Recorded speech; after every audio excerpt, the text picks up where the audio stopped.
welcome to the Stretch 4 podcast, a brand new podcast talking about hoops, hip hop, culture, and life from myself, Aaron Hertzog, and the man sitting across from me. across the country. Across the country. Yeah, Keenan Willis. What's up? I do like to give you a chance to introduce yourself because we are co-hosts of this podcast. You know, I thought a lot about what an intro would be. Went through all sorts of puffed up titles and things like that, but I think just Keenan is where it ends up settling. Nice. The first topic of conversation: does the world need another podcast? No, but we're gonna do it anyway. But the world needs this podcast. Exactly. Podcast from a couple of guys. Yep. A couple of friends who want to keep in touch with each other more and live across the country from each other. So we want to talk about our favorite topics, things that we feel very passionate about. And that's hoops, hip hop culture, and life. Life is just a catch-all, Just life in general. Really keeps it open. Yeah, for sure. Yeah, Keenan, you want to tell people who are listening anything about yourself? Sure. What do you need to know about me? You should know that I am a passionate sports fan, particularly Philly sports.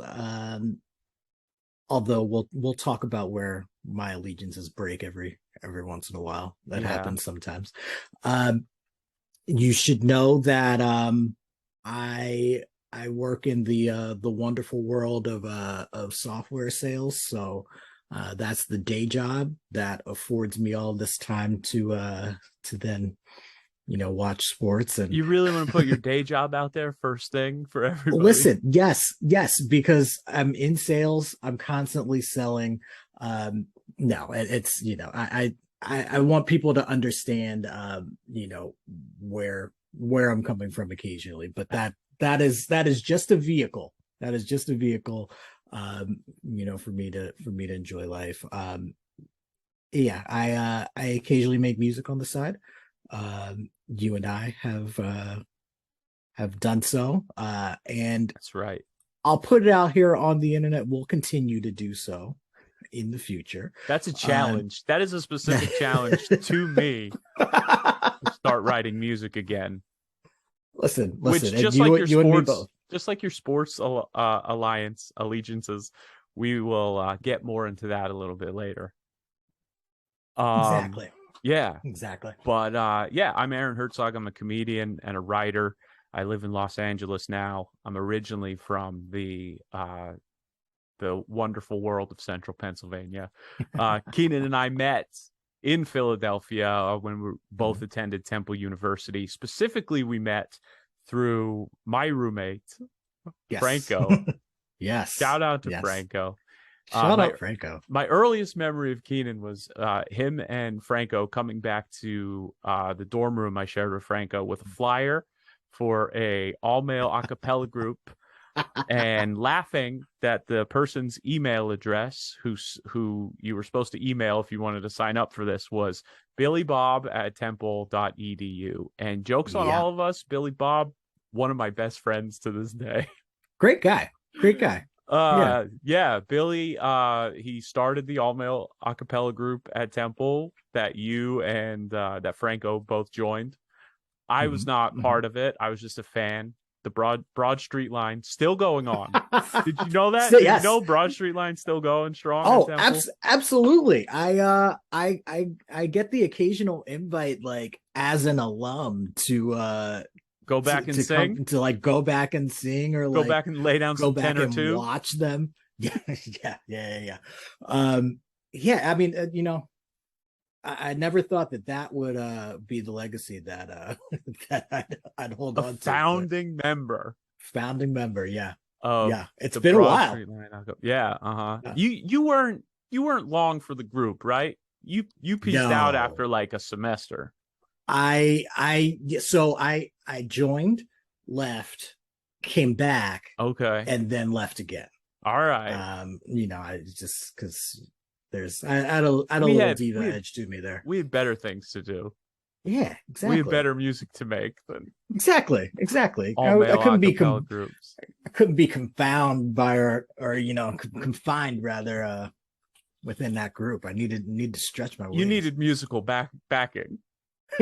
Yeah, exactly. Why stop at just our voices? Yeah, why limit yourself to just weird guys beatboxing? Sorry to all the beatboxers of Broad Street Line acapella. But if you're the beatboxer in a male acapella group, you're weird. I'll say that. Yeah. That's I've known a few. You're not getting the top tier beatboxers. Weird. You're not getting any Rozels. You're not getting any. No, I don't know who else is a top tier beatboxer other than Rozell, who's a 30 from 30 years ago. Yeah, exactly. Somehow he's not walking through the door joining the undergrad acapella group. Did you do any beatboxing for the acapella group, and were you racially profiled into doing so? I don't think that I did. The only percussion I do remember as part of any acapella group was part of my high school acapella group, because I did acapella in high school too, obviously. You don't just join acapella in college if you didn't do it in high school. Exactly. You had to have, at the very least, the choir, the school choir. Right. So talk about profile. I was assigned to keep a simple snap on a song during our concert, and the first verse on 2 and 4 definitely off. Yeah. On the 2 and 4, and I was on the 1 and 3 for the first verse, which is, if you know me, that is one of my biggest pet peeves is someone snapping, clapping, anything off beat. First verse, blew it in front of everyone. Wow. And that's why you left the group. And that's why I was out. That is I couldn't live it down. Yeah. Couldn't live it down. Damn. And speaking, so Keenan and I met in Philadelphia, bonded very quickly, became quick close friends. Yeah. And have been friends ever since. And that's why we want to do this podcast, because we want to make sure our friendship stays strong. Definitely. We don't want to fall out of touch, as we get older. It happens, unfortunately. So we got to take steps to make sure it doesn't. Yeah. But speaking of Philadelphia, speaking of our friendship, let's get into our first topic, which is hoops. Yeah. And our first subtopic, which is what Keenan's wearing on his head right now, the Philadelphia 76ers and their off season. Indeed. There's big buzz for the Sixers. A lot of bloggers, a lot of podcasters are picking the Sixers to come out of the East, possibly win the NBA championship. They're one of the favorites. How does that make you feel? Nervous? Confident? So any other season that would make me feel nervous. And though my girlfriend will tell you that I say this every year, this does genuinely feel like a different year. There's a buzz in the air, and for once it seems like we've had a relatively normal off season, which I think is just it feels foreign, if nothing else. So maybe that's why this year feels different. Yeah, in terms of like the Sixers had a normal off season, meaning they added players that actually make sense to the roster that they currently have. I feel like every single offseason for the past few years, they've done things that excite everybody, because it's just like, except for last year. Last year was a specifically weird offseason because Ben Simmons was refusing to play. And it was like, well, what's going to happen? We're waiting for this big shoe to drop that we don't know when it's going to happen. But every other year they do things that kind of puzzle people, but also excite them in weird ways that we, as Sixers fans, talk ourselves into. Like there was the, Jason Richardson, Al Horford offseason. Not Jason Richardson. Josh Richardson. Yeah. Josh Richardson, Al Horford offseason. Could have been Jason Richardson at that point. That one seemed exciting, but the question marks of how's it going to work turned out to be, They came up very very quick. valid questions. Yeah, that team looked great until Christmas. I feel like they blew out the high point of that season was blowing out the Bucks on The Christmas. Bucks. I was Yeah. like, this is it, baby. This is all coming together right now. I Yep. thought it was only up from there. I thought it was like, No, this is clicking. Christmas that was the Day peak. blowout of the Bucks. Like Yeah. they were completely dominant on defense. Their offense clicked in all the ways that we've been waiting for it to that year. Mhm. And then, Al Horford. Turns out Giannis still gave us 40 that game, if I'm not mistaken. Yeah. I think he averaged like 39 and a half against us that season. Just classic like Al Horford being able to do everything on the floor except for the year he played for the Sixers. I'm still not convinced that he wasn't An a op? plant. He was a Celtics op. Listen, stranger things have happened. That is the year the Celtics swept the Sixers in the first round of the playoffs. So Exactly. And then he just, and he spent a vacation year in Oklahoma City and then went right back to Boston. Exactly. I'm not a conspiracy theorist, but there's some things that I'll give some validity to, and that's not a crazy idea. Horford's one of those players. I always loved him since his Florida days. He was like fun to watch when he was in Atlanta, kind of like a poor man's Tim Duncan. He's probably been very poor man described like that before, but like and then but he's the only guy who ever went to Boston who I was like, all right, I still kind of like him, even though he's a Celtic. And then became a Sixer, very excited. And I like him less since he's been a Sixer. Oh, absolutely. So like I wasn't, I'll be honest, I wasn't a huge Horford fan at Florida. I actually hated those Florida teams, but really? Yeah, it was really Joakim Noah that I didn't like. Okay. Even though didn't you have a high school teammate who was on those teams? High school opponent. Okay. Yeah, all right. Yeah, Matt Walsh. Shout out Matt Walsh.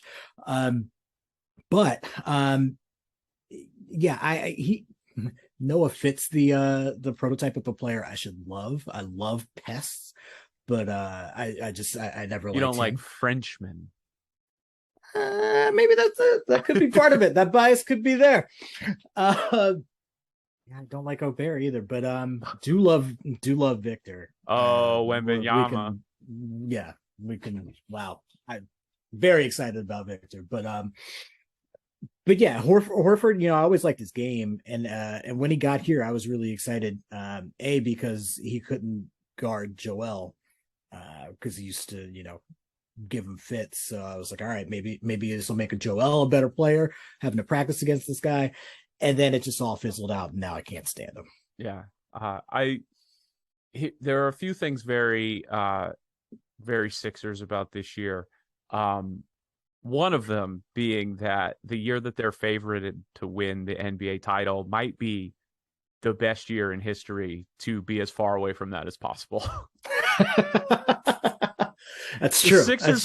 The Sixers would win the title in the 1 year. It's probably better to not win the title than actually win the title. Yeah, we will win by default because no one else is trying to win this year. Yeah, I tweeted. Okay, I was like, I tweet. Yeah, I'd be. And then you'll get there should be an asterisk. Every team was trying to. There's an asterisk on the 2022 title because every team was trying to tank. Nobody was trying to win. It was a race to the bottom. Right.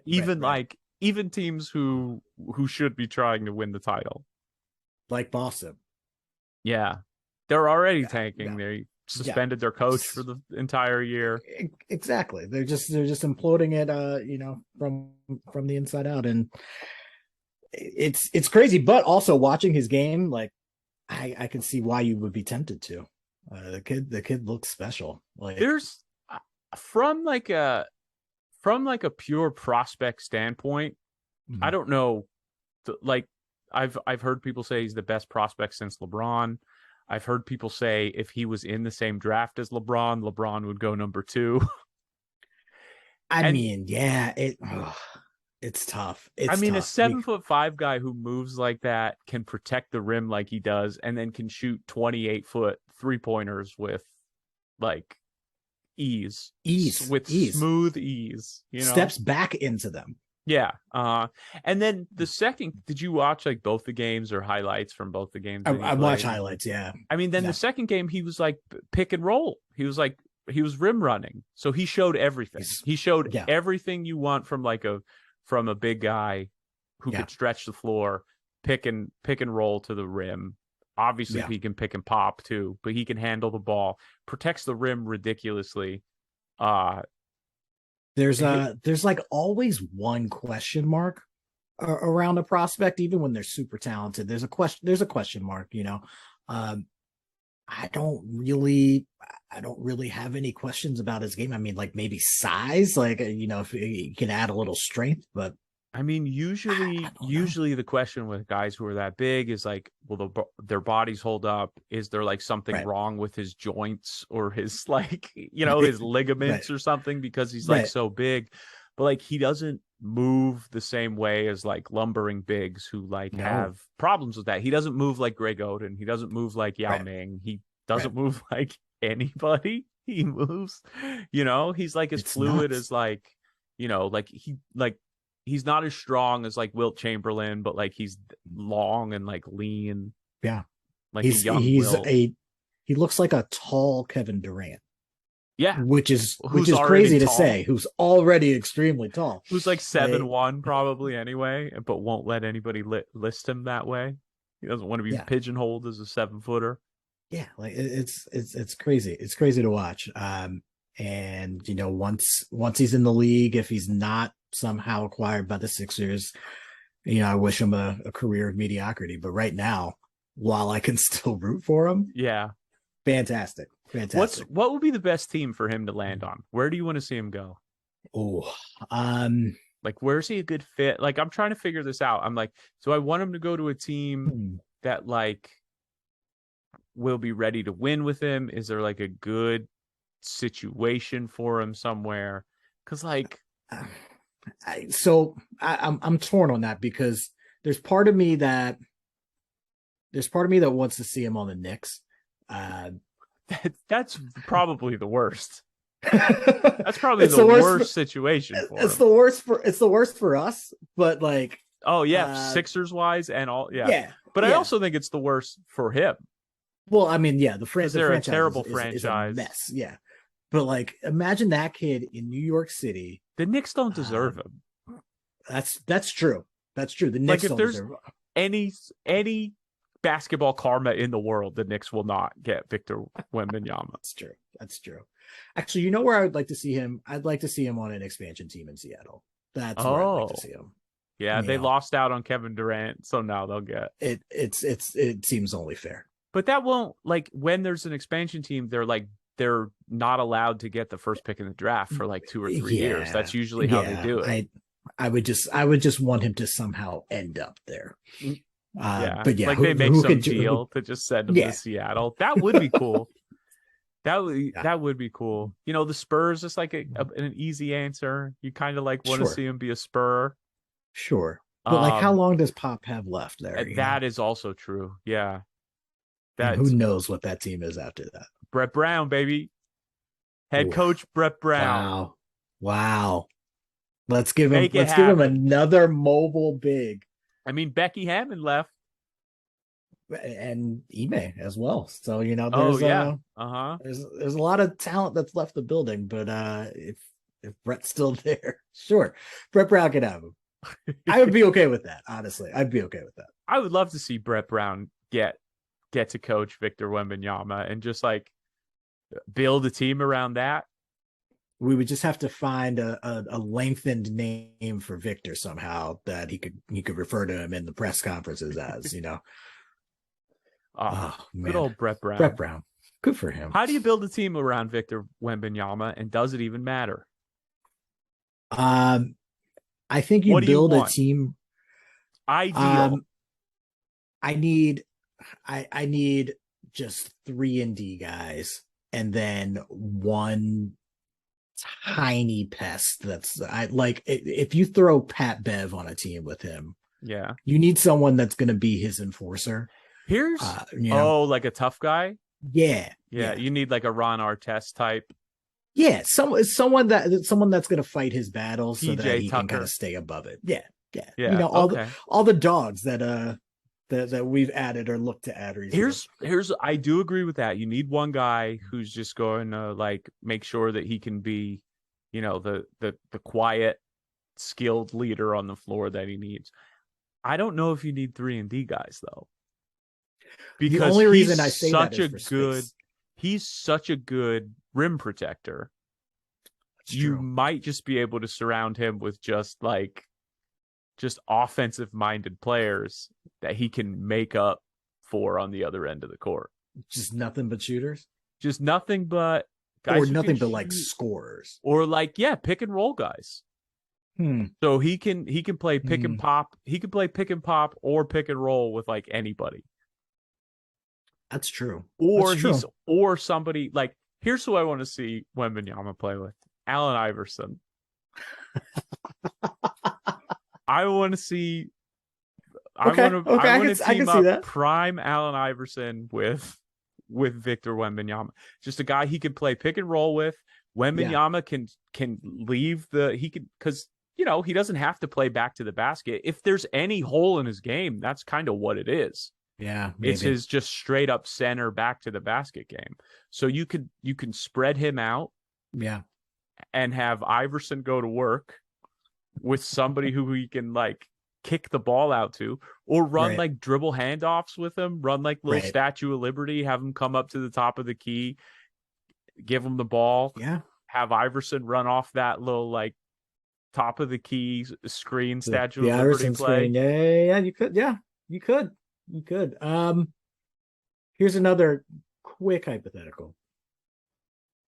With the team as currently constructed, as blasphemous as it sounds, if you replace Joel Embiid with Victor Wembanyama, are the Sixers better or worse for one season? Like this year? This year. No. Is it an immediate no? It's an immediate no, just because we haven't seen Wembanyama play in the NBA. That's the only reason. Like fair. Like skill wise, fit wise. Yeah, skill wise, fit wise, those are all thinkers. But the fact that just the unknown. He's 19 years old or 18 or however young he is right now, and that we haven't seen him play in the NBA. He's going to he's gonna show out. He's gonna have great games, but like consistency, long haul, 82 game season, playoffs, taking a pounding, that all favors Embiid. And so if we're talking about like long playoff run and into the like NBA finals, or hopefully it's true. Still Embiid. You won't have that mileage. Yeah, that's certainly true. Do you think that, from all that you've seen, do you think he's got a better chance of being KD, or does he have a better chance of, being Greg Oden, Sam Bowie? Not from the injury perspective, but just from the, just from a not panning out perspective. From a if he's healthy, I don't see any way he's a disappointment in the NBA. Wow. I don't see, if he's healthy, I don't see any possible way he's a disappointment. I think he's as can't miss as you can get. I hope you're right, just from a fan standpoint. I hope you're right. Yeah. What about you? I mean, if we're taking odds, I would have to, take the side of it probably won't work, because most, prospects don't. Your goal won't work? No. I'm saying if I'm just playing the odds, playing the odds. But from what I've seen, I mean, yeah, he looks incredible. I mean, when you think back to LeBron, there weren't many questions. He's the same. Here's my counterpoint to that.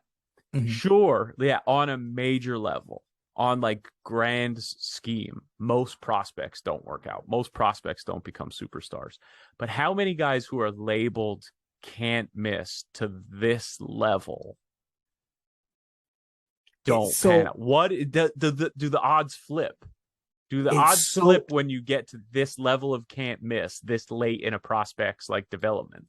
it's so hard for me to tell that because like we are in we're in a world where we're just inundated with clips, takes, you know, But future articles about how this guy's going to be. here's the thing though, like at this point in Zion Williamson's career, going into his freshman year of college, he was still a huge question mark. He was the third out of three prospects going into Duke. You know, like they were spoiler alert. I think he's still a huge question mark. They were all top five. They were all top five in their, you know, they had like three top five recruits, but he was the third out of all three of them. And like now in the NBA, when he's healthy, he looks like a guy who has, you know, top 10 player in the league potential when he's healthy. But you know what I mean? But so what I'm saying is he wasn't considered he wasn't a can't miss prospect. Luka wasn't considered can't miss. There were Luka fell to third in the draft. He was like, you know, people who saw him play thought he had potential to be great, but he wasn't considered. Like that's how rare it is to truly label someone can't miss. That guys who are that good that fast, like Luka, like Zion, you know, they don't get can't miss. Right. But you know, for those guys, I look at every one of those guys. I look at there's, you know, your Stephon Marbury's. Like Marbury had a great career, but he kind of missed. Based on the hype. Based on the hype, Marbury certainly missed. Marbury had a solid NBA career, but like Marbury had the whole like curse of being like the next great New York point guard in like the mid 90s where like that was like a thing, you know, like the Rock, like, and all those guys got overhyped because it was like the heyday of like New York high school basketball in New York blew up in like the early 90s. It was just like a thing, you know, and Marbury was like the guy like after like, you know, Rod Strickland and like, you know, but you know, look at his cousin, Sebastian and then Telfair got he got the hype because he was Marbury's cousin. Sure, but he was also really good. He was really good. Yeah. I don't know.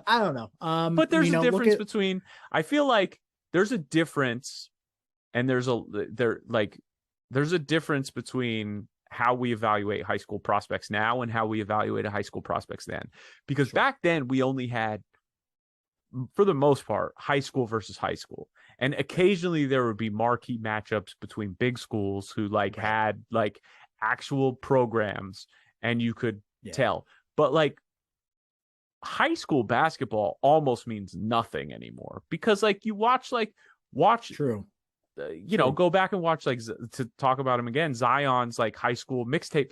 He's playing against like guys who are like 5'10", you know, like and he in particular went to like, you know, not a powerhouse program, not playing like teams that like, you know, wasn't really playing a national schedule.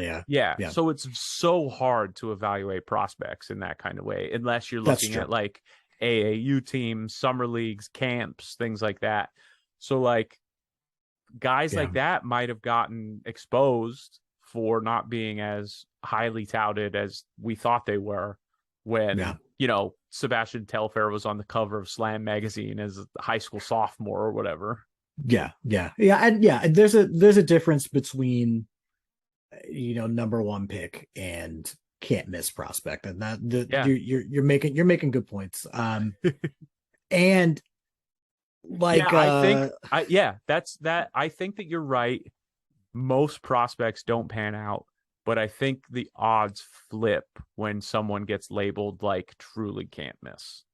And like you know, Giannis and Luka have been telling us for a while, it's harder to score in international ball than it is in the NBA. So if he can do this on the international stage, I was talking to a guy yesterday on set of Winning Time who played in Europe and was talking about it, and it was just like they handcuff players by the rules. They stop the flow of the game by, you know, you don't get that extra half step, the gather step. You just get the two steps or travel, and then if you know, to start off, you have to start your dribble before your foot comes down, or they call They call it travel. So you don't get that extra space. You don't get Yeah. that extra time. And it really like stops the flow of the lane's game. clogged. It stops people. Yeah, it clogs the lane. It stops people from being able to really like showcase their skills and score as much as they can. And it's like people think that European players aren't as good. They think that they're not as, and he's like, it's just not true. This is coming from somebody who played in Europe. He was like, they're just as good. It's the rules that like completely change the game by like just taking a half step away, or like how you have to start your dribble. Like you can't get that quick burst around people when you start. Right. Yeah. So, all right, I take it back. He is a can't miss lock. Sign it up. You know, I wasn't trying to change your mind, but I'll take it. Nice. Yeah, there's one more point. One more point I want to get back to. I want to go backwards a little bit just to make this point because I wrote it down.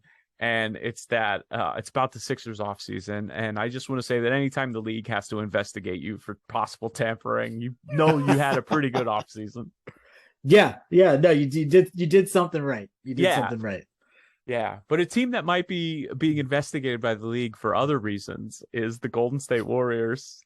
The team that's secretly trying to tank for Victor secretly by trying to everything implode. Up. Yeah, I mean they would do that. They have like the time is right to extend our. They've done it to extend our run. They did. I mean, they had three top 5 draft picks just like 2 years ago, and they're like, oh, guess what? We're champs again. Yeah, guess what? We reloaded. Yeah, everybody loses their mind when the Sixers do it, but we're just trendsetters, you know. Yeah, I have a rant on the process. Should we get into it right now? I mean, I'm always ready. It's a mini. I'm always rant. ready. It's a mini rant. Okay. People flip out about the Sixers. They're like, oh, they were bad for 5 straight years. They were bad on purpose for 5 straight years, right? Mm-hmm. No, they weren't. They did one rebuilding year where they traded away Drew Holiday for they got Nerlens and an extra pick, right? Mm-hmm. They had one reset year, which they got the 3rd draft pick in. Just so happened that Embiid was the best prospect, but was hurt, so he fell to them at 3. Yep. So they took him, which extended it another year, basically. It got extended because but at that point, what do you want them to do? Take Julius Randle and shoot for the middle just because he's available when there's like a prospect? Like, you have to take that shot. The whole point of getting those high picks is to get for multiple franchise reasons. Guys. One, because they took Nerlens the year before. So even if Joel doesn't pan out, you have that. You have a big guy who's young and has potential there. So you've invested in. Invested. Yeah. So you have a big guy. If Joel never plays or his injury is catastrophic, if he is like a guy like that, you have to take that shot on a guy who could possibly be the next Olajuwon or whatever they were calling him at that time, and who has become a top 5 player in the league. You know, it worked. That worked out. And then that one, the year after that was Okafor, which was a terrible draft pick, and we can get into all the reasons why that was terrible at the time and later.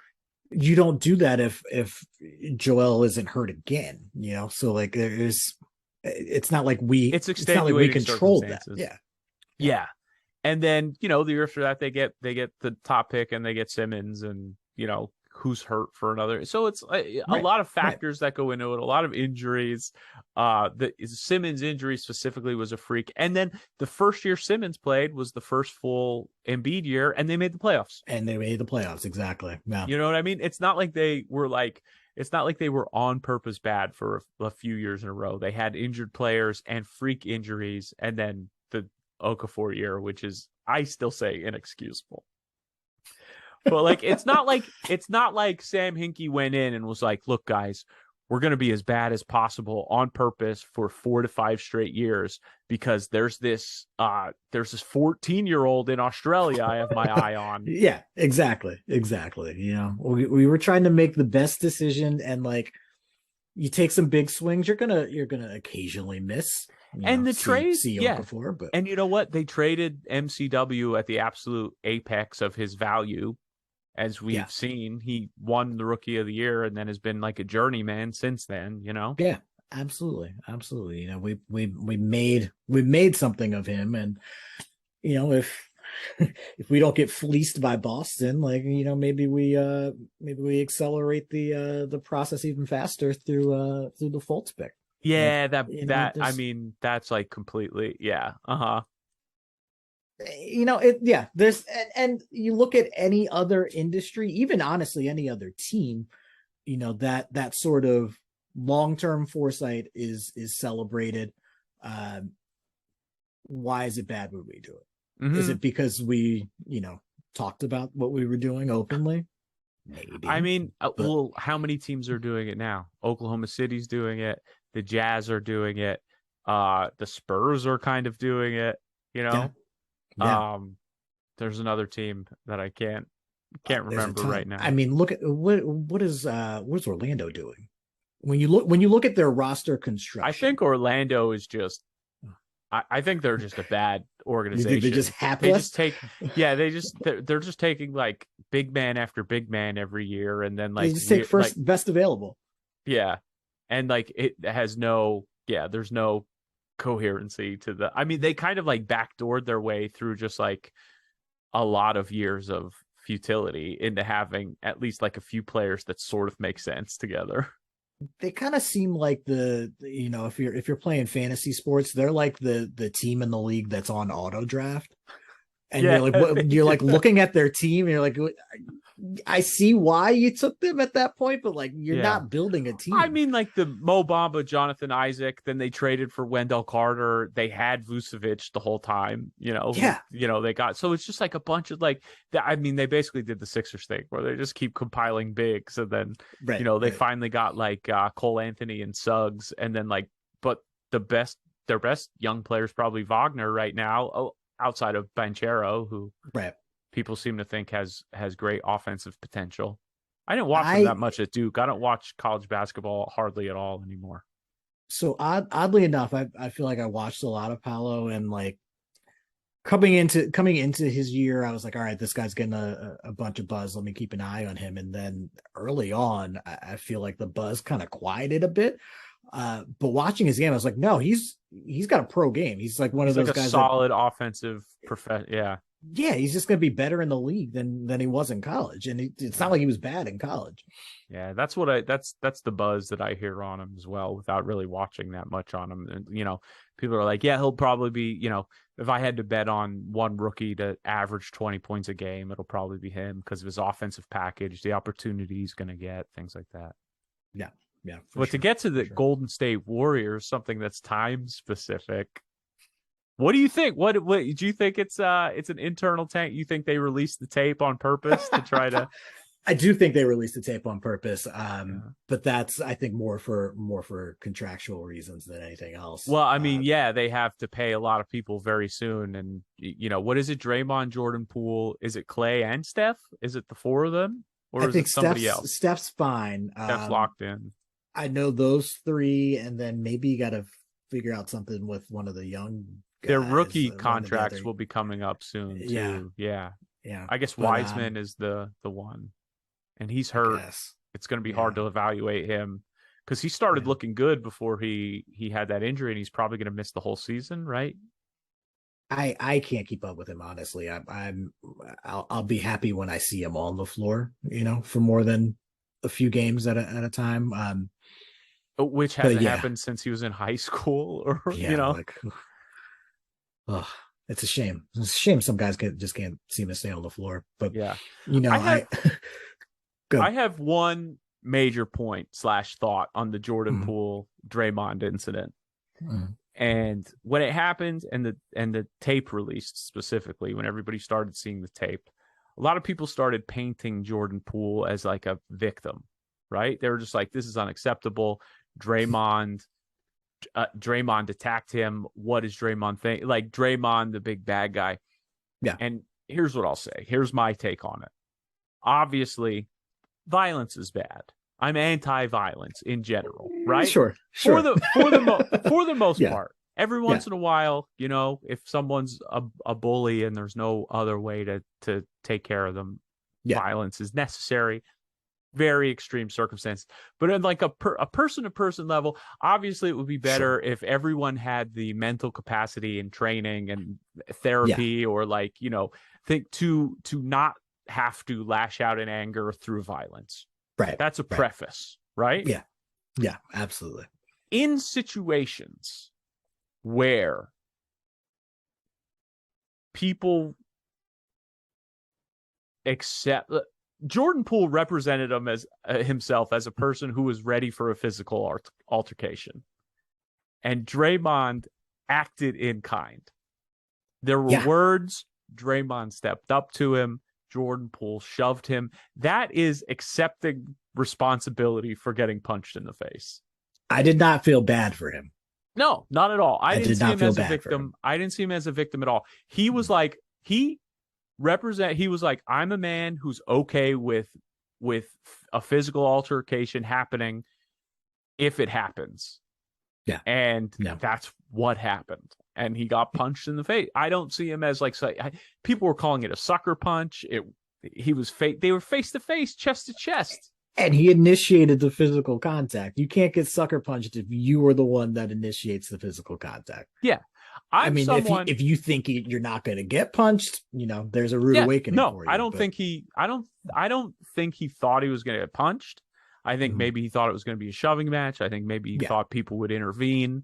I think that maybe he thinks he's tougher than he is.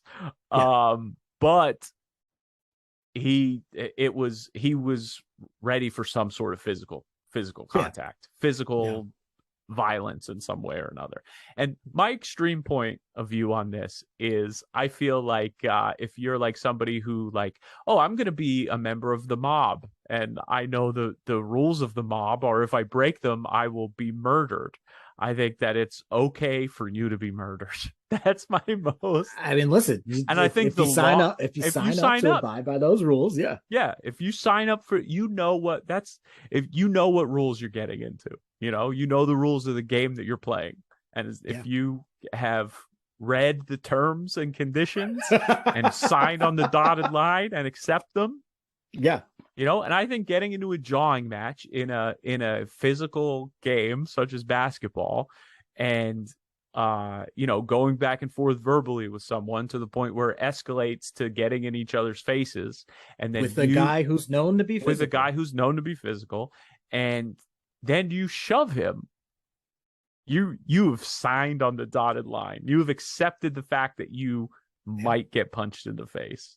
Yeah. And nobody, I don't see anybody else saying this. There's probably someone else out there saying this, but I haven't seen it. I mean, I think, so I look back to my initial reaction to the story pre-video leak.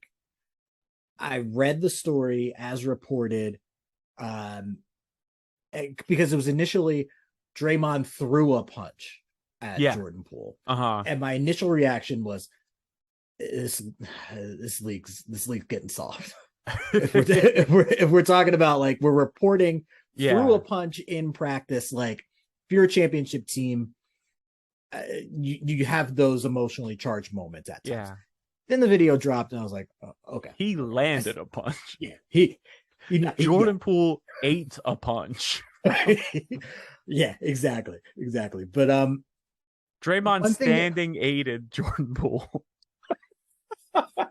One thing that you mentioned that I think is interesting, you said maybe he thought someone would intervene. What drew my eye was that none of the players did anything.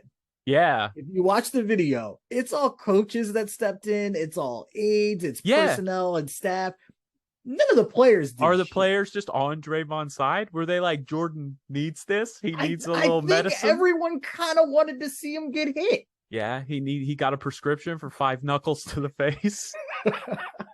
maybe not to that extent. Maybe they weren't looking to have him get, laid out. But I look at it as, if no one's stepping in to stop this, because it was very clear what was happening. Oh, it wasn't a quick hands walk. On the shorts. Hiked up his shorts, walking towards him, chest out, getting in his face. Yeah. Like we all knew what was going down. So if no one is going in to intervene there, that tells me a little bit about your team dynamics. Yeah. And that tells me that Jordan Poole was probably running his mouth a little too much. I'm not saying that he should have gotten, hit the way that he did. Yeah. But I think it's of course. Yeah, it does. Yeah. Jordan Poole, a player who's, thinks he's next up on, he thinks he's going to carry the tradition of the Golden State Warriors. Maybe is called Steph and Clay old man a little bit too much around, or you read between the lines. There's that video of a 3-point shootout, and Clay was like, "Yeah, it was good to humble Jordan Poole." Like, it sounds like he's gotten a little, maybe a little too big for his britches, and that's fine. Sounds like he thinks he's ready to be the man in Golden State, and the rest of the team does not agree. They're like, "You're the sixth man in Golden State." Yeah, exactly. And like, you can say maybe the leaders weren't there to break it up, but if you look at the video, like Clay's relatively close. He's close by. It. Yeah. He could have stopped it and clearly chose not to. So do you think this says anything for Golden State's season? Do you think they'll be I think they'll be fine. I think they'll be fine. I don't think there's anything to worry about. I think they're still one of the top teams in the West, in the league in general. I think they'll be fine too. However, I'll say this, I would not be shocked at all if Draymond Green does not end the season as a Warrior. Yeah. Do you think that'll be his decision or the team's decision, or like a mutual decision? I think Draymond wants to be there, or do you think he wants to go somewhere else? I think he probably wants to go to LA. Yeah. Play with LeBron. Yeah. And I don't think he would have a problem with it. I don't know that it would necessarily be a mutual decision, but I don't think he'd have a problem with it because, if I'm putting myself in the Golden State GM's position, I can either pay young Jordan Poole, I can probably overpay for Draymond, but I probably can't do both. Yeah. Do you think it's a money thing from Green's standpoint? Do you think he could eke out? Do you think he's like, all right, I'm a 4-time champion. I don't have much to prove as far as like team player standpoint. I have one more contract in me before I'm probably like out of the league or on league minimum, like coach on the squad type contracts. Yeah. It's the money's not going to be here in Golden State. No, Los Angeles will probably pay me because they're desperate. And they're going to have a ton of money coming off the books. So yeah, because Westbrook's gone after this year. It's like $50 million coming off the cap. Yeah. So I look at it that way. He's probably eyeing up where can I get, that biggest check. Obviously, I'd love to be a Warrior for life, but like I'd also like to get paid. Secure one more nice bag before the end of this. Yeah. Before I go work, his for legacy TNT. is completely fine. You know what I mean? I think he's solidified. Yeah, he's solidified. That's the word I was looking for. That escaped me. He's good. He's good. Especially when you think of where he started to where he is. His career's a success. He could never play another game, and he's fine from a legacy standpoint. But I'm sure he'd love to get paid. That's true. So, he will get paid on TNT when he's there. Oh, absolutely. He's okay. Absolutely. He's not one of these guys who has to hoard money now because he doesn't have anything in the pipeline for when he's retired. No, he'll be fine. But I'm sure he'd still love to have one more. I mean, get it while you can. Yeah. Yeah. No matter how much money he's making through TNT, it's not going to be as much as the NBA checks he can cash for now. Right. So, you figure you trade him and get something for him, or also otherwise you can just walk and you get nothing for him. So why not flip him? That's true. Keenan, we've spent a good amount of time talking about hip hop, the first of the 4 pillars of the Stretch 4 podcast. You want to get in of hoops? Do you want to get into hip hop? Hoops, yeah. What do you want to talk about? One of the things that really brought us together early on. That's very true. I don't have a lot of strong opinions, but I am interested in hearing yours on the current situation of Mr. Kanye West. I mean, Hmm. Your sigh and shrug is kind of where I'm at with it. I don't know I don't want to say I don't have strong opinions. I just don't know what to think. That's where I'm at with Kanye. So I don't know that there's been a figure, like just a celebrity for me, that has risen and fallen as much or as frequently, Yeah. honestly, as Kanye has for me. Yeah. And as you teased, Yeah, big influence on yourself and me. We met, what was it, 2003, which yeah, is like wow, pre-college dropout coming out. It was yeah, like around the time he was getting a lot of buzz as an MC, not just as a mm-hmm. producer. He was Yep. putting out mixtapes, putting out songs here and there. A college dropout dropped and was like, as people called it, a breath of fresh air in hip hop. I don't know why people called it a breath. Like, I don't know what was so groundbreaking or different about it when it came out. You know what I mean? It was like, I guess it was mainstream backpack rap. That's why it was. I'll tell you what it was. It was a level of vulnerability I don't think we'd seen from a mainstream I rapper, think that's true. Yeah. Like it like from was. a lyrical standpoint. Yeah. He paved the way for like, Kid Cudi and like other people to be like very vulnerable, not as, full on, braggadocious, just all out, like prove yourself constantly. Don't show any vulnerability ever. Yeah, and you know what? Let me rephrase that. That vulnerability was there in other places. He actually was aware of it and like talked about those struggles of showing vulnerability versus not. Like when you go back to college dropout, I think you see someone very aware of what they needed to do to try to fit into a lane Mm-hmm. versus trying to just forge their own path, and kind of the battle between the two. Okay. uh, which is interesting because I think you look at him now and you see someone that is trying to like change himself to fit into a lane to stay relevant versus doing the hard work of forging a new path to stay relevant. To So stay relevant. it's Yeah. Like, kind of the same person, yeah. just a The lot of issues awareness is later. off. Sadly, I think the awareness is still very much there. Yeah. That's honestly what my biggest beef is with him right now. I think he knows exactly what he's doing. Oh, yeah. Okay. And that's what pisses me off. Like I'd be, if I thought the If you awareness was gone, I thought it'd be sad. It'd be sad. It'd be But sad. If you think he knows what he's doing, what do you think he's trying to do? Other stay than relevant. just stay in the news, just stay a talking point, no matter what. Stay relevant, stay a talking point, and have people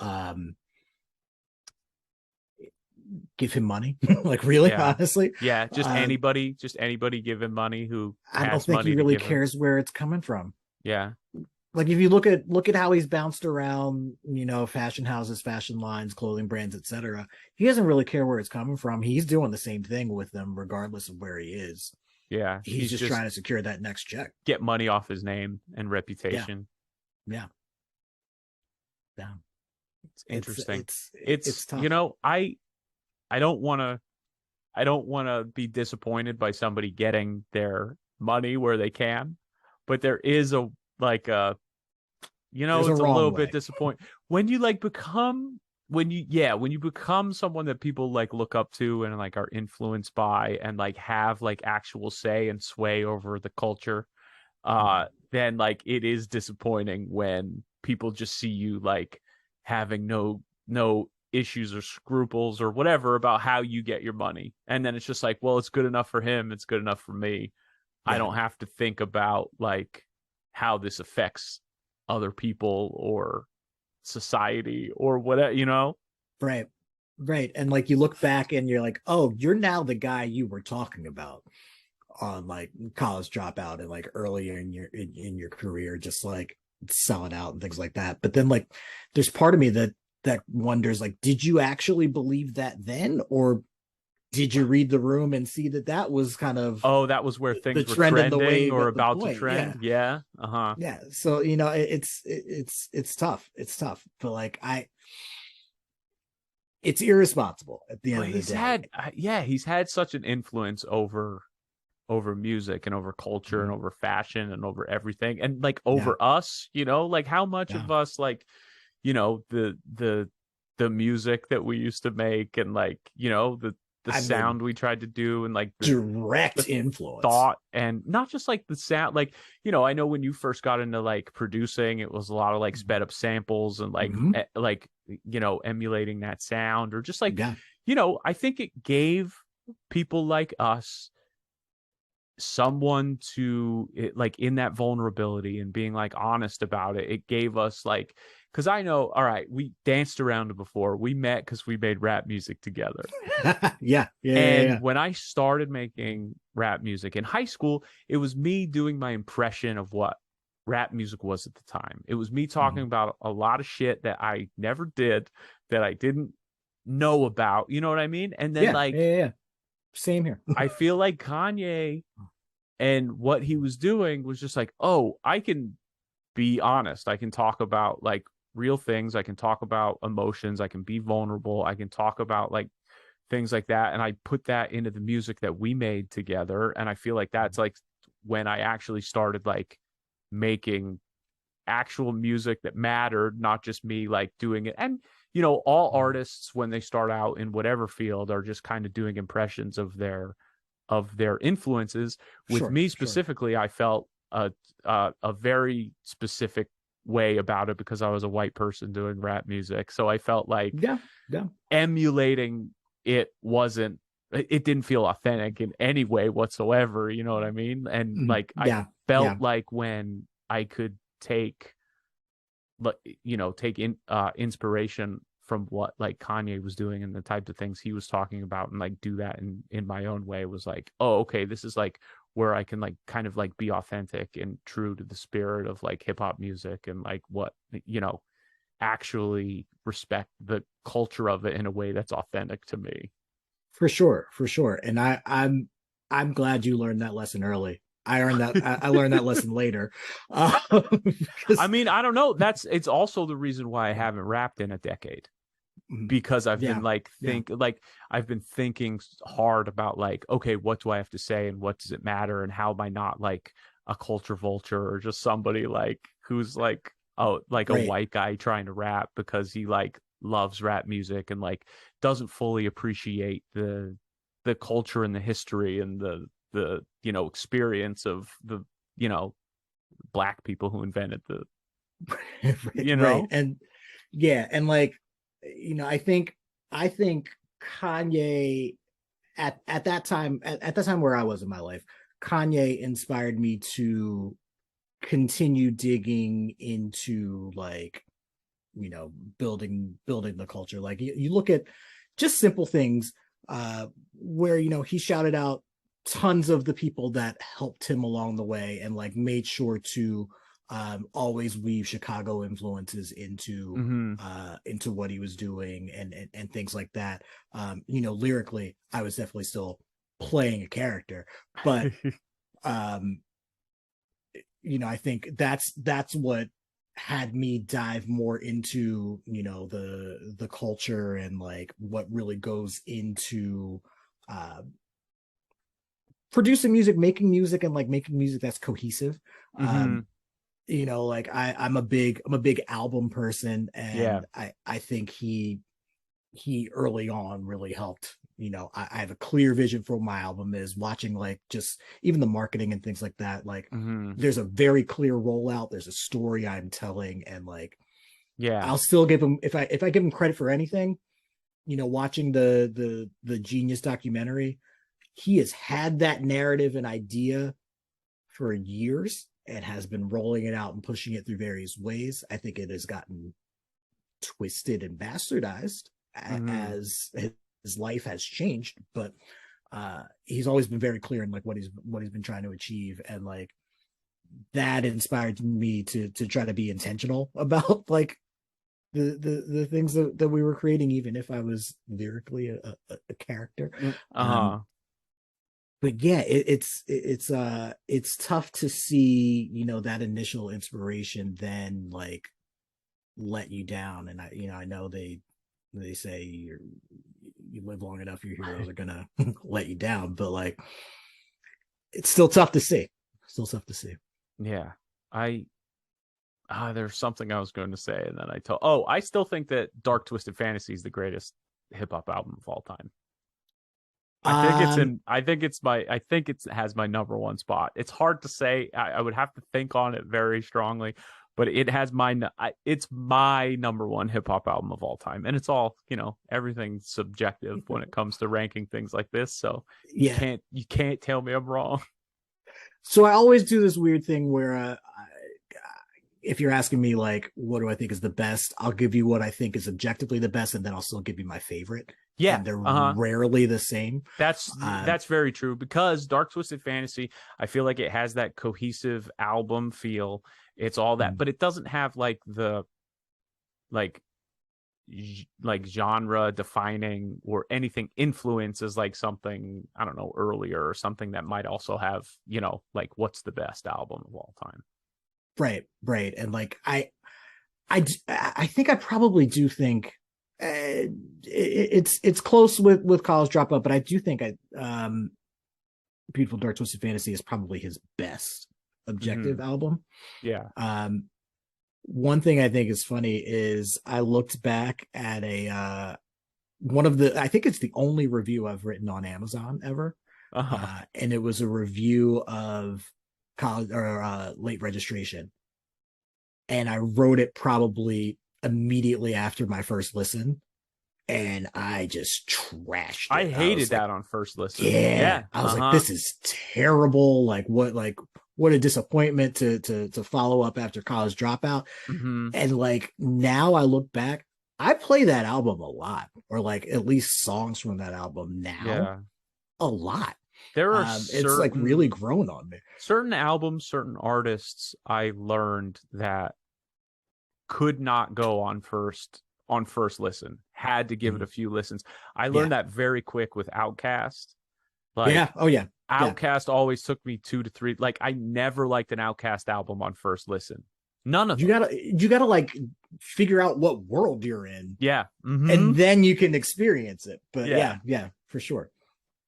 I think for the sake of time, and also because I don't really have any good points, we're gonna any more good points about hip hop, we're gonna skip to the next, just so we can get through. There'll be time. We can get through culture and life. I also need to find some. But we could ask you really quick. Do you have any new? What's the best new hip hop stuff you're listening to? I mean, there's the Kendrick's latest, I think is great. And, I'm finding new angles to digest. When it comes to recent hip hop, like new hip hop that I've been listening to, I really like this artist, Chica. I think she's dope. I feel like I've been listening to more female MCs, recently, just because I've found them to be more innovative as of late. Shout out to Philly, love Tierra Whack. I think Tierra Whack's doing dope stuff. That's really what's been my inspiration recently. Listen to more female hip hop artists. I haven't listened to a lot of new stuff. I have the 3 new hip hop albums from this year, and none of them are even all that new, that I've been listening to the most are the new Benny the Butcher from this year. Really got into Benny the Butcher and like Griselda stuff like recently. The Black Thought and Danger Mouse album is great. And then the new Pusha T. There's like Well, yeah. Okay. So, You yeah. know, like none of that is new. None of that is new. They've all been around for a while. And like that's why I don't have a whole lot to talk about, because I'm not like pushing myself listening to a lot of new artists. The new music, quote unquote, that I'm listening to lately, I've been listening to classical music a lot because I just put it on while I'm Nice. working or writing, and I can't listen to stuff with lyrics when I'm the same way. I'm I'll get working, completely distracted. because Yeah. I pay too much attention to it. Yep.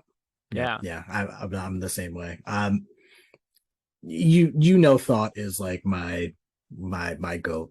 Number one with a bullet MC, but I'll be honest. He's 1 or 1B for me. I think Ghostface is still very, very high up there.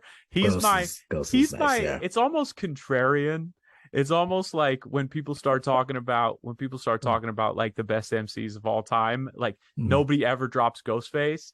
And whenever I drop Ghost, everybody's always like, "Ooh, that's good." It's not wrong. So it's not wrong. It's like a little bit of a card up my sleeve. Like when people are talking, you know, people are like, "Oh, Jay-Z, Biggie," you know, like whoever they have in their top. And I'm like, "Nah, greatest MC of all time is Ghostface." They're like, "This guy might know a little bit. Like he's thinking on this a little bit, you know?" Like the thing about Ghost, yeah, like I don't think anybody uses slang better than Ghost. Yeah. Mm-hmm. Because like there's times where on first listen I'd be like, I have no idea what you're talking about, but it sounds dope. He's got that thing where he can just floss on a track. He can just talk nonsense, just spit just spit ridiculousness, and it like makes sense in like you know, an artistic way. He's also one of the best storytellers that's out there. He's got one of the best voices in hip hop, and just like one of the best flows. He's innovative. He'll do shit like just rap over like an old R&B track where it's not even a sample, not a sample. He's just rapping over a track. Like, you know, he can feature on a song. He brings other people. He's got that Wu-Tang spirit where he can bring other people in. He doesn't get intimidated by. He doesn't care if Capadonna has a better verse than him on his own song, as long as it makes the song better. You know. Yep. No, Ghost is fantastic. Shaky Dog is still one of my favorite storytelling tracks. And we covered it in concert. And we did cover it in concert. Wow. Memories. Shout out Latunza. Yo, shout out or get the fuck off the stage. Oh man. Yeah, we'll tell the story. We did a concert in my hometown, middle of nowhere, Pennsylvania. And we had done a concert the year before, and it was just me and Keenan with, you know, instrumentals on a CD. And we did the show with another rapper from my hometown, which shouldn't happen. There shouldn't be any rappers from my hometown, myself included. No one from Central Pennsylvania should rap. I'm breaking my own nonsense. Hip hop is for the people. Yeah, all right, whatever. But this, I don't know. We did a show with this guy. He kind of set it up and brought me into it, so I let him headline. Everybody who came to the show came from me. It was all people from my high school who were like, when I rapped in high school, I sold CDs out the trunk of my car. I sold like a couple hundred copies of a CD. Like I made like enough money to buy I bought like an Xbox. This like dates it. It was like 2001. I put my first album out in 2001, and for $5 a pop, I think I sold over 100 copies of a CD in a town where like my high school had 700 kids in it, you know. So I sold like 100 copies of a CD. People were and peak burning CDs. It was probably getting pirated. That's true. We don't know how many leaks you had or how many pirated versions. Yeah. So when a bunch of people came to the show, it was like in the summer, and then they all left after we performed. They all nobody stayed. I felt so bad. Everybody just pieced out for this kid who went to like a different high school. He went to like the Catholic private school in the town. So the next year, we did a show again. We set it up, and I was like, "Yo, let's get a backing. Let's do live band. Let's fucking go all out." So we got like a bunch of your friends from high school, and we like practiced once. we like So all we were ready to drove down. go. We didn't need to practice. Yeah. We didn't need, no, our set went ridiculously well for what it was. Yeah. But Yeah. we got a bigger venue because we sold it out. The dude who set it up got a bigger venue. He made sure we went last. We also showed up late because we had to drive from Philly, and the band the band was late. The band was late. Of course the band was late. Why would the band be on time? It's a fucking band. You know? I've never been to a show that is just, everything's gone as scheduled, and I was so pumped for the show. I was so excited. I was like, we're bringing this band of like great musicians. Like Elliot is like a professional like touring and like session musician now. Yeah, and absolutely. Who else was it? It was me, you, Elliot. It's my buddy. Was Greg? No. It was my buddy Ben. Playing guitar. Yeah. Ben. Yeah. Yeah. Yeah. And then Who want played to bass? say, because Elliot drummed, right? Ben played guitar. It was like I think it was a tall black dude. I think it was about I don't think Christian. It was somebody that I didn't know outside of it. Like it was somebody who like I didn't hang out with, like, because we hung out with like a bunch of your high school friends, like a good amount. No, he was a guy that I played basketball with in high school, and then also was in a band in high school with. So I was super pumped for the show. I was like, we're really gonna show out this year. We're gonna like do live band backing. It's gonna, like, we did a mix of originals with beats that you produced, and then covers, so it would be like kind of easier for the band to like get to know them and play them. And then nobody was at the show. There was nobody there, literally nobody. Like, I think my buddy Paul and Andy came and left. They left. They didn't even stay because the show was so bad before we went on, and nobody else was there. They were like, "Fuck this, we're gonna go start the after party." Yeah. And then there was this rapper in the middle of the show who was there from like, I think like Reading maybe, who like the guy who put the show on like booked, and it was just it was bad. It was terrible. There were like 8 people on stage. They weren't even doing song. They were just like talking. They were just like addressing the crowd. They were doing banter with nobody. There was nobody in the crowd. They were just doing banter. It was awkward. It was real awkward. And like, you were so fed. We were all fed up with it. Nobody wanted it to happen. But you like exasperatedly said like, "Oh, get the fuck off the stage." When the beat cut out, when it got silent, and they heard it, and they tried to like battle rap you, and it was embarrassing. It wasn't good. And then when we finally took the stage and went up, they tried to like intimidate us by like clowning us and like fake hyping us up. But then we were so good. We were so good, they had to stop. It couldn't. It was just a fail on all fronts on their side, and like the more that they got frustrated with us, the more excited. At least I personally got like, me too. I was just loving it. I was in full villain mode. Yeah. Oh, definitely. Yeah. I was ready to have a gang fight outside of. Listen, can you imagine gang fight outside of rap concert in Shamokin, Pennsylvania? It would still be in the news. If there were 4 black people in Shamokin.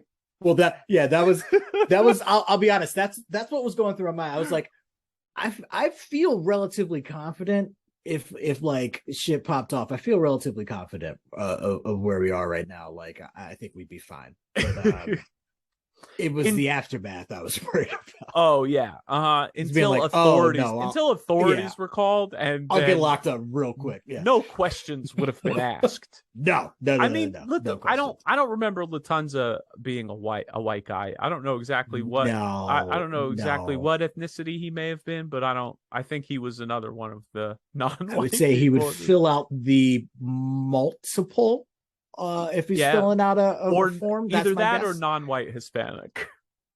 Either Yes, multiple or yes, non-white Hispanic is the yes. box he would check. Correct. You know, Keenan, Correct. I'm glad I'm doing this podcast with you so I can say these things and not feel as bad about them, you know? I don't know if the term non-white Hispanic would come out of my mouth doing like a a comedy podcast with another white guy. I mean, but listen, we're talking like we're talking government form designations. Like these are specific terms on government forms. But yeah, it was a good time, and it's definitely a memory. Oh, and then we sure. were supposed to have like an after party after, which I was like super pumped for. People were gonna and like I think you ended up like, did you stay over and like leave the next morning and everybody else just like left? Yeah, because we like hung out at Paul's yeah. and like smoked like dirt weed that they got in central Pennsylvania. Yeah.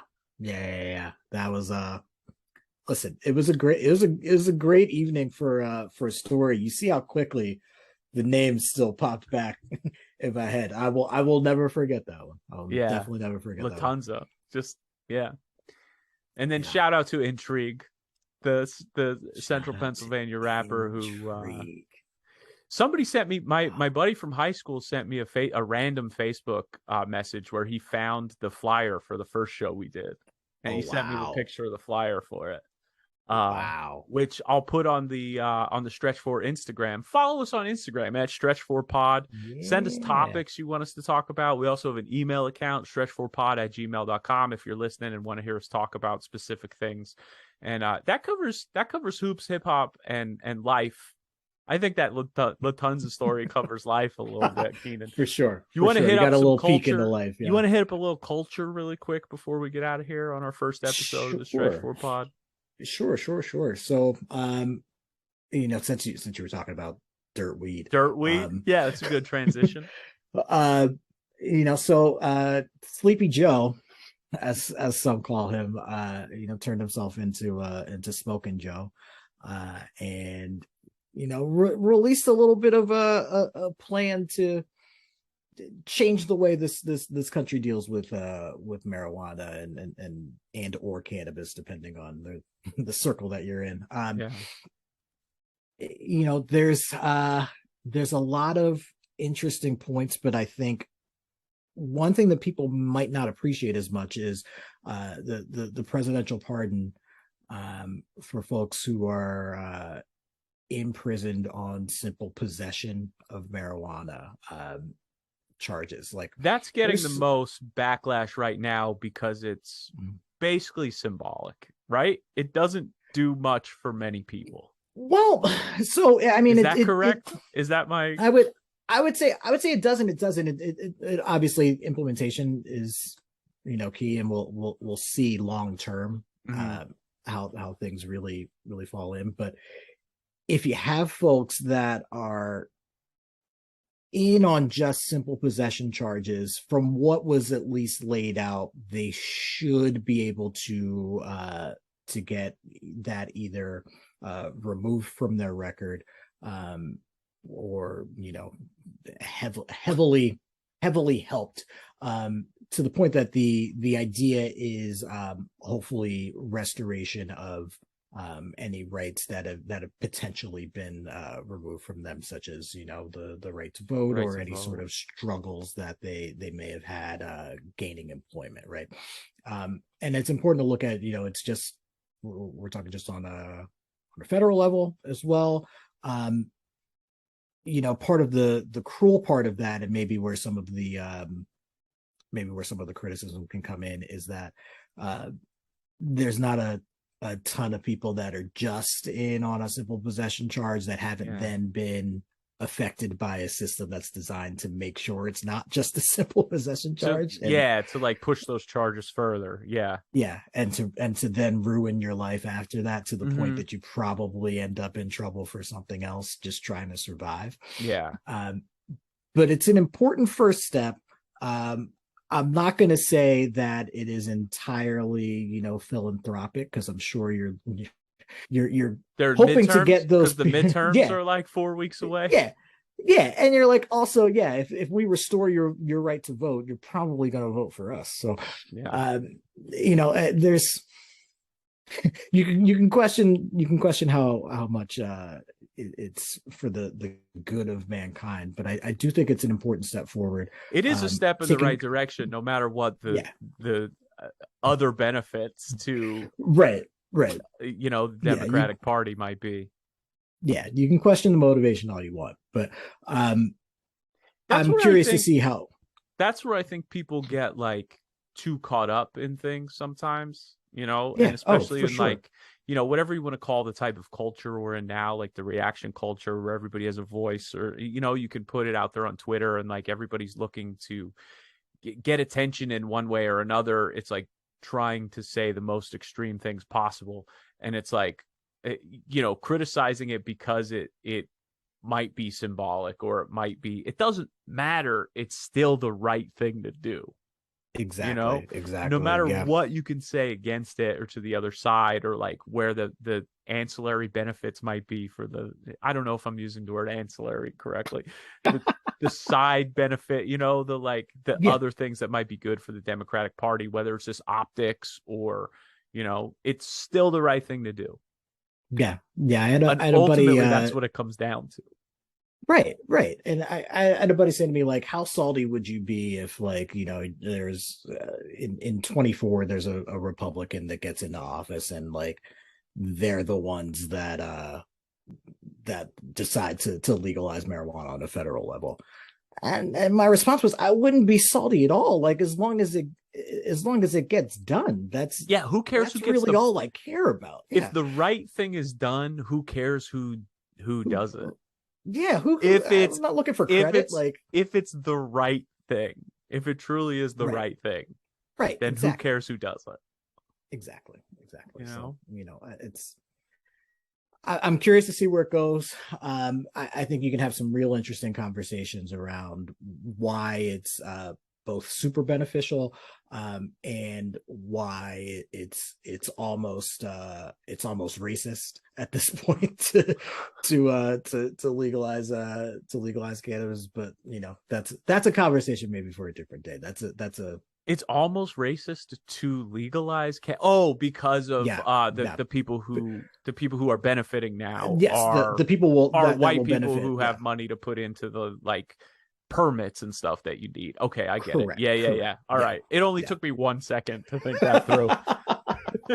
You're I like, wait a minute, was how is that? Yeah, Yeah, well, it took me, not even a full second to realize, oh, yeah, now that it's profitable and you can tax it, the people who are benefiting from it are, guess who? shocker, Yeah. shocker, in pole position yet again.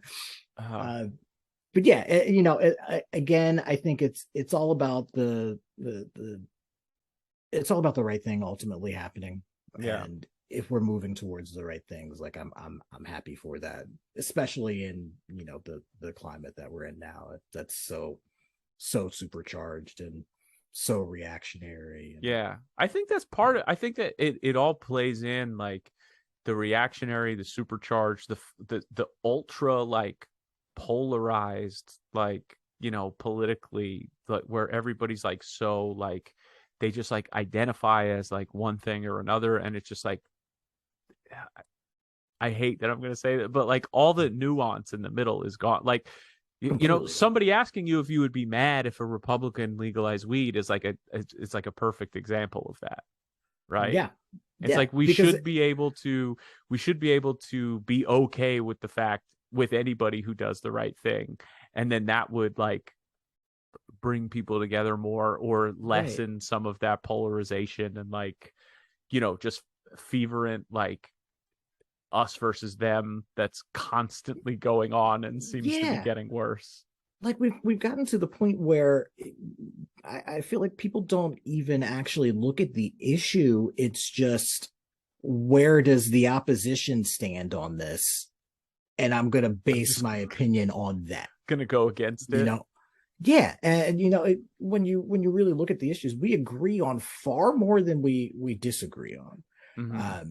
If you just ask people blind, how do you feel about this topic? When um you take like politics out of it, or like completely take the like Republican Democrat. Just ask them about the specific issue, right? And then it really shows how closer people are than the media makes it seem. Right. Like I always think back to I was some late night hosts, I'm sure, but like we're asking people about how they felt about the Affordable Care Act versus Obamacare. Oh yeah, and just and wording it as Obamacare. Yeah, it's wild how the people are. Oh yeah, that's immediately incorrect. But, it's wild. Or affordable care. Oh, I'm for affordable care. Yeah, of course. It's the same thing with like critical race theory now. Yeah, like, it's all branding. Define it. Yeah. It's all branding. But we'll say the right is just light years ahead on the branding game. Oh yeah. Mm-hmm. They've been winning for a long time. Well, because that's all you have. When you're wrong, when when there's a box full of shit, all that matters is how you wrap it. That's true. That's like just media 101, You gotta control the narrative, and they've done a much better job of that. Yeah, they figured that out. The left has been trying to rest on being correct. Being right gets you nowhere. Yeah. No, it's how you sell it. You gotta sell it correctly. Exactly. Keenan, this has been the first episode of the Stretch 4 podcast. We hit all 4 of the pillars. We did indeed. Yeah, if you're listening to this, like I said, you can send us an email at stretch4pod or at stretch4pod@gmail.com or on Instagram at stretch4pod. Follow us. Subscribe to the podcast, give us a nice rating and review so other people can find us and listen to us. If you like what you heard, tell your friends about us. We're talking about all the important shit here: hoops, hip hop, culture, and life. You can find me on Twitter and Instagram at Aaron Hertzog. How about you, Keenan? Where can people find you if you want them to find you? You can find me a lot of places. You can find me on Instagram at PhillyWriter21. You can find me on Twitter. It's Keenan A. Willis. Real simple. That's my name. Be ready for just a lot of opinions and a lot of live tweeting Sixers games. So if you're wondering what that Twitter experience is going to be like, it's like recapping the Sixers. Keenan, this has been a lot of fun. Super fun. Thank you for bugging me until I was like, all right, let's do this. I'm not too busy to do this with you. No. This is hopefully the first of many, and I'm excited. What do you say? Are we going to call it now? Is this a weekly podcast? I could do that for sure. Weekly podcast. Subscribe now. Yeah. To the Stretch 4 podcast for your weekly update on all things hip hop, hoops, culture, and life. Yeah.